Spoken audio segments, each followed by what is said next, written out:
This is a demonstration of what will happen if, during a negative reverse half cubanate, I am too shallow on the 45 up line and I rush the half roll.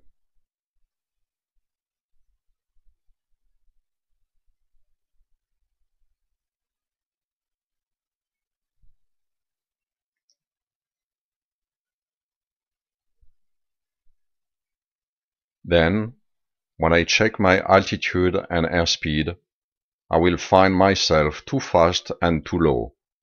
That's when I need to immediately abort the maneuver.